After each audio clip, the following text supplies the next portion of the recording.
بسم اللہ الرحمن الرحیم۔ السلام علیکم ناظرین، حاضر خدمت ہے آپ کا میزبان عبدالقدوس راولپنڈی اسلام آباد کی تازہ ترین اپڈیٹس کے ساتھ۔ ناظرین، پنجاب کے ایک قبیلے کی خواتین کے بارے میں مشہور ہے کہ وہ اپنے شوہر کا نام نہیں لیتی تھیں، اور کسی نو بیاہتا کے گھر میں جب بچہ پیدا ہو جاتا تو وہ پھر اپنے شوہر کو منع کا ابا کہنے لگ جاتی تھیں۔ نئی نویلی دلہن کو البتہ مسئلہ رہتا تھا۔ ایک خاتون کے شوہر کا نام مکھن تھا۔ وہ صبح سویرے دہی بلو کر لسی بنا رہی تھی اور اوپر مکھن تیر رہا تھا لسی کے، تو بچہ جو چھوٹا تھا وہ کھیل رہا تھا، وہ آ کر بار بار پوچھتا کہ امی یہ لسی کے اوپر کیا ہے، امی یہ لسی کے اوپر کیا ہے۔ تو خاتون جب بھی بتانے لگتی تو اس کو اپنے شوہر کا خیال آ جاتا کہ میں نے اس کا نام نہیں لینا، تو وہ چپ کر جاتی۔ بچہ جب پوچھنے سے باز نہیں آیا بار بار تو کہنے لگی، پتر تیرا ابا لسی تے تیردا پیا ہے۔ تو یہی حال آج کل ہماری وزیر اعلیٰ پنجاب محترمہ مریم نواز شریف اور نون لیگ کی لیڈرشپ کا ہے کہ یہ لوگ عمران خان کا نام نہیں لینا چاہتے، ان کا نام لیتے ہیں تو جان نکلتی ہے، اور اگر اپنی تقریر، بیان اور انٹرویو میں اس کا ذکر نہیں کرتے تو اس میں پھر جان ڈلتی نہیں ہے، اس بیان میں، اس تقریر میں۔ تو عجیب مسئلہ بنا ہوا ہے۔ تو یہ پھر منع کا ابا والا فارمولہ استعمال کیا جا رہا ہے ان کی طرف سے بھی۔ تو یہ بڑی دلچسپ صورتحال ہے۔ آج ہم آپ کو یہ بھی بتائیں گے کہ سرگودا میں مریم نواز شریف کس آفت کا شکار ہو گئی جوں ہی وہ پنڈال میں داخل ہوئیں، اور کس طرح بچوں نے ان کا استقبال کیا، اور کس طرح انہیں یاد آ گیا کہ منع کا ابا اب ان کے لیے مستقل ایک عذاب بنا رہے گا۔ لیکن اس واردات میں ان کے چچا کا کچھ کیا دھرا بھی تھا۔ بڑی دلچسپ سٹوری ہے، وہ ابھی آپ کے ساتھ شیئر کریں گے آج۔ لیکن پہلے یہ سن لیں کہ پی ٹی آئی اور حکومت کے جو مذاکرات ہیں وہ ایک پہاڑ بن گئے ہیں کہ جو سر ہونے کا نام ہی نہیں لے رہا۔ مثل مشہور ہے کہ کھودا پہاڑ نکلا چوہا، اور وہ بھی مرا ہوا۔ کم و بیش یہی حالت ان مذاکرات کی ہے۔ مذاکرات کے چکر میں یہ حکومت عمران خان سے این آر او لینا چاہتی ہے، اصل کہانی یہ ہے۔ لیکن خان ڈٹ گیا ہے اور صاف جواب دے دیا ہے کہ جب تک 30 شہیدوں، 150 لاپتہ افراد اور 80 شدید زخمی کارکنوں کے خون کا حساب نہیں دو گے تو کوئی این آر او نہیں، کوئی ڈیل نہیں۔ یہی وجہ ہے ناظرین کہ اس وقت عمران خان کی آنکھوں میں خون اترا ہوا ہے۔ وہ کہتا ہے کہ میں مزید 1.5 سال مجھے ہو گیا ہے، اور میں مزید 1.5 سال بھی سلاخوں کے پیچھے رہنے پر تیار ہوں، لیکن میرے کارکنوں کے ساتھ جو آپ لوگوں نے کیا ہے 9 مئی کو اور 26 نومبر کو، میں اس کا حساب ضرور لوں گا۔ آپ مجھ سے یہ یقین دہانی نہ مانگیں کہ ان سب کو میں مٹی ڈال کر دفن کر دوں گا، خون کا حساب تو ہوگا۔ ناظرین، نون لیگ والوں کی اس لیے جو خان کے جو آنکھوں میں خون اترا ہوا دیکھ کر ٹانگیں جو ہیں وہ کانپ رہی ہیں، اور ایک طرف وہ حکومت کے ساتھ کمیٹی کھیل رہے ہیں، اور کبھی کہتے ہیں تحریری مطالبات دیں۔ یہ ڈرامے بازی کر کے وہ طول اس لیے دے رہی ہیں کہ عمران خان کو جھکا کر جان کی امان دینے پر راضی کیا جا سکے۔ تو دوسری طرف 26 نومبر کے قتل عام کا جو دوسرا بڑا ملزم ہے محسن نقوی، وہ بھی پردے کے پیچھے سے بذریعہ وزیر اعلیٰ علی امین گنڈا پور خفیہ مذاکرات کا سلسلہ جاری رکھے ہوئے ہے۔ حکومت اس چکر میں ہے کہ 9 مئی اور 26 نومبر کے شہیدوں، زخمیوں اور لاپتہ افراد کا معاملہ اسٹیبلشمنٹ کے سر پر ڈال کر خود این آر او لے لے، اور اسٹیبلشمنٹ اور اس کا جو فرنٹ مین محسن نقوی ہے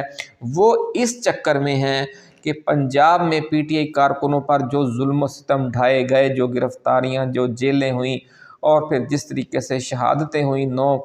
9 مئی کو اور 26 نومبر کو، یہ سارا ملبہ جو ہے وہ وزیر اعظم میاں محمد شہباز شریف اور وزیر اعلیٰ پنجاب محترمہ مریم نواز شریف پر ڈال کر اور نون لیگ پر ڈال کر خود وہ ڈیل کر لے اسٹیبلشمنٹ، اور اسٹیبلشمنٹ ہمیشہ سے یہی کرتی آئی ہے۔ ناظرین، آپ کو یاد ہوگا کہ ہمارے ملک میں یہ مشہور ہے کہ اگر دفعہ 302 یعنی جو قتل کے الزام کی جو ایف آئی آر ہے اس کی جو دفعہ لگتی ہے 302، وہ ایک درخت پر لکھ دی جائے تو وہ درخت بھی سوکھ جاتا ہے۔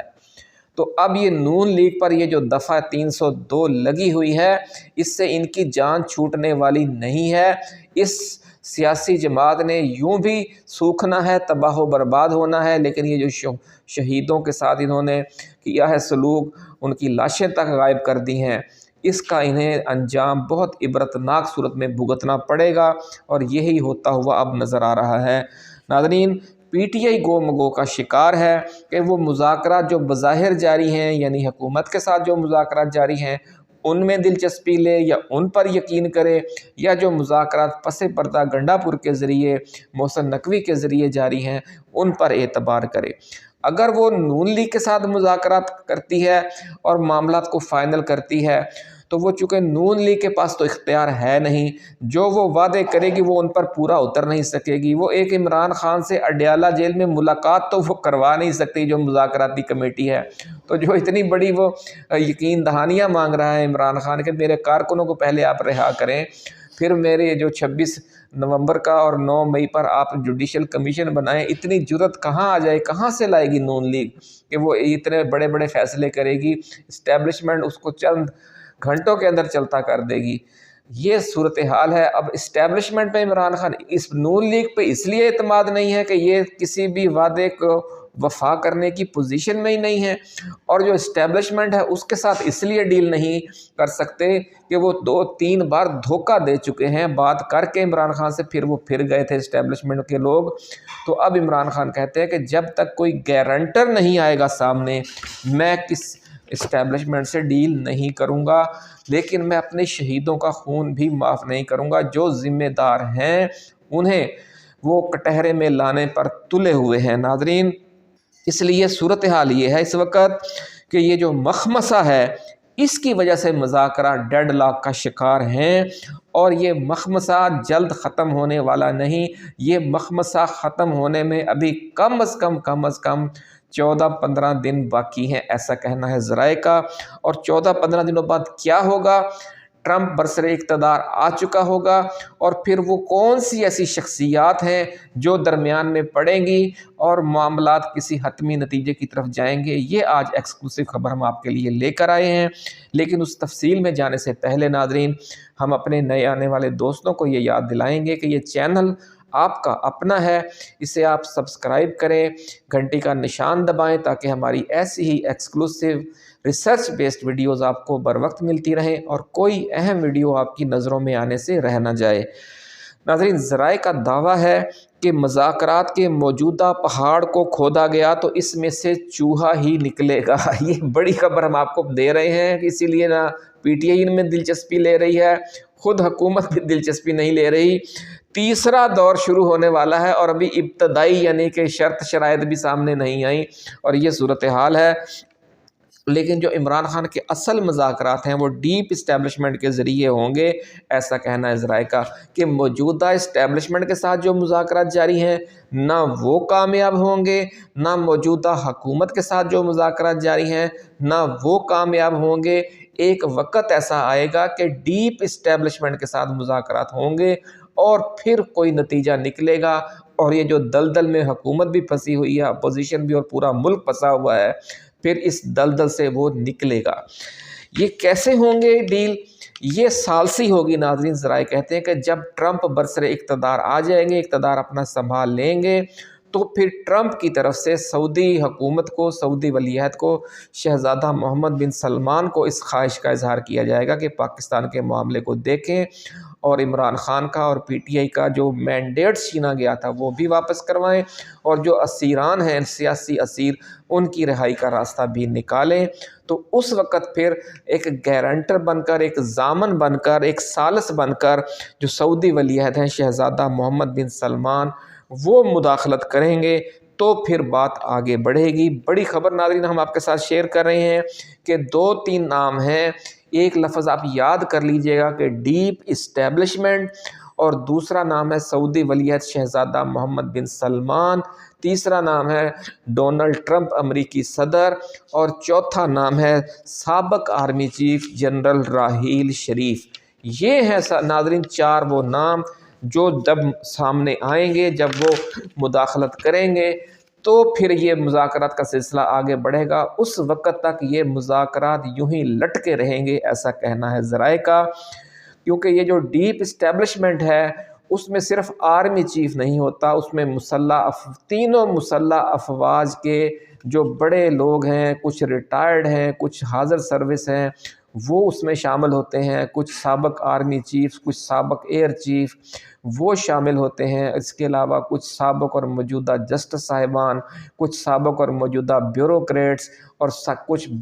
بہت بڑے صنعت کار اور سرمایہ کار جو کھرب پتی ہیں، وہ بھی اسی ڈیپ اسٹیبلشمنٹ کا حصہ ہوتے ہیں۔ یہ سب مل کر پھر یہ فیصلہ کریں گے، لیکن اس کام میں ابھی کم از کم 10 سے 15 دن دیر ہے، ایسا کہنا ہے ذرائع کا۔ ناظرین، منصوبہ یہ طے پانے کا امکان ہے کہ ٹرمپ کے اقتدار سنبھالتے ہی موجودہ حکومت کا معاشی ناطقہ بند کر دیا جائے گا، مارچ میں IMF کی قسط بھی رک جائے گی، اور سول نافرمانی کی وجہ سے اوورسیز پاکستانیوں کی طرف سے حکومت کو ترسیلات زر کی مد میں کم از کم جو 50% کمی کا بڑا ڈینٹ بھی پڑ چکا ہوگا۔ اس دوران پھر PTI ملک گیر اسٹریٹ موومنٹ شروع کر دے گی۔ 20 جنوری سے پہلے تو یہ صورتحال ہے ناظرین کہ نون لیگ کی حکومت کو بائیڈن انتظامیہ اور پینٹاگون کی 100% سپورٹ حاصل ہے اور سرپرستی حاصل ہے، لیکن 20 جنوری کے بعد یہ حکمران یتیم ہو چکے ہوں گے اور پھر اس طریقے سے PTI کو دبا نہیں سکیں گے جس طرح انہوں نے 9 مئی اور 26 نومبر کو دبایا تھا۔ تو ناظرین، یہی وہ وقت ہوگا کہ جب پاکستان میں بھی بنگلہ دیش جیسا منظر ہوگا، ایسا کہنا ہے ذرائع کا، اور پھر پینٹاگون اور وائٹ ہاؤس سے کال آئے گی اور شہباز شریف اور مریم نواز کو بھی یہی ہماری فوج، یہی اسٹیبلشمنٹ، یہی ڈیپ اسٹیبلشمنٹ اتار کر 4-5 گھنٹے کا وقت دے گی اور کہے گی کہ آپ براہ کرم جلد از جلد بیرون ملک چلے جائیں، نہیں تو پھر ساڑی کوئی ذمہ داری نہیں۔ یہ ناظرین وہ منظر ہے جو مستقبل قریب میں نظر آ رہا ہے۔ اور اب آخر میں سن لیں کہ وزیر اعلیٰ پنجاب محترمہ مریم نواز شریف پر سرگودا میں کیا قیامت ٹوٹی۔ ناظرین، آپ کو یاد ہوگا کہ مریم کے چچا میاں نے، یعنی اس وزیر اعظم میاں محمد شہباز شریف نے PTI والوں کو یہ طریقہ سکھایا تھا کہ اگر انہوں نے احتجاج کرنا ہوتا ہے تو نعرے لگانے کی بجائے اور پروٹیسٹ کرنے کی بجائے اور ریلیاں نکالنے کی بجائے کسی جگہ پر اکٹھا ہو جائیں اور جاپانیوں کی طرح کر کے احتجاج کیا کریں۔ تو انہوں نے یہ طریقہ تو PTI والوں کو سکھایا، لیکن بچے آپ کو پتہ ہے بڑے شرارتی ہوتے ہیں۔ وزیر اعلیٰ مریم نواز شریف جو ہی سرگودا یونیورسٹی کے پنڈال میں داخل ہوئیں تو بچوں نے پھر کرنا شروع کر دیا۔ تو وہ بھتیجی سمجھ گئی کہ یہ شرارتی اسٹوڈنٹس اس کے چچا کی دی ہوئی لائن پر چل رہے ہیں، اور یہ سمجھ لے کہ ڈھٹائی کا انہوں نے پھر مظاہرہ کیا اور یہ ظاہر کیا کہ انہیں یہ پتہ ہی نہیں لگ رہا کہ یہ بچے میرے خلاف احتجاج کر رہے ہیں۔ انہوں نے شروع میں بڑی لچھے دار تقریر کی اور 3-4 منٹ بچوں کو بائکس اور لیپ ٹاپ کا لولی پاپ دیتے رہیں، اور پھر یہ کہا کہ میں یہ کرنے لگی ہوں، اور پھر ان سے وعدے لینے لگی بچوں سے کہ آپ نے عمران خان کے کہنے پر نہیں چلنا، جو میں آپ کو لائن دے رہی ہوں آپ نے اس لائن پر چلنا ہے۔ لیکن چونکہ سرگودا جانے اور خطاب کرنے کا اصل مقصد تو آپ سمجھتے ہیں کہ سیاسی تھا، یہ جو وظائف ہیں یہ تو ویسے بھی دیے جا سکتے ہیں، اس لیے جو پرچی والی تقریر ہے وہ انہوں نے 3 منٹ کے بعد ہی ختم کر دی، اور پھر منع کے ابا والا جو وہ راگ ہے وہ پھر الاپنا شروع کر دیا۔ چونکہ نام انہوں نے بھی نہیں لینا تھا، وہ مکھن والی مسز مکھن والا جو ہم نے آپ کو شروع میں لطیفہ سنایا،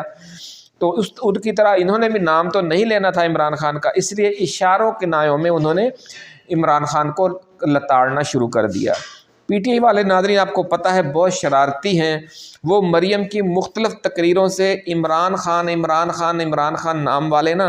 کلپس کاٹ کر اکٹھے کرتے رہتے ہیں۔ جب 8-10 جمع ہو جاتے ہیں تو پھر انہیں جوڑ کر ایک ٹک ٹاک بنا لیتے ہیں کہ مریم دیکھے کس طرح دیوانہ وار ایک ہی نام پکارے جا رہی ہے، عمران خان عمران خان عمران خان عمران خان، اور پھر ساتھ میں وہ یہ ٹک ٹاک بنا دیتے ہیں کہ دیکھیں جی یہ مریم عمران خان کے پیار میں پاگل ہو رہی ہے اور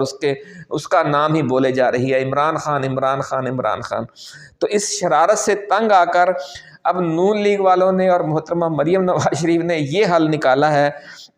کہ عمران خان کا نام لیے بغیر اشاروں کے نایوں میں ان پر تنقید کرتے ہیں، یعنی منع کے ابا والا اسٹائل ہے، لیکن بات بند نہیں رہی۔ اور جو انہوں نے جاتے ہی ان سے سلوک کیا سٹوڈنٹس نے کہ جو ہی وہ حال میں داخل ہوئیں او کر کے ان کے خلاف احتجاج کیا اور بالواسطہ یہ کہہ دیا کہ قوم اور نوجوان سب عمران خان کے ساتھ ہیں۔ اپنا خیال رکھیے گا، اللہ حافظ۔ پاکستان زندہ باد۔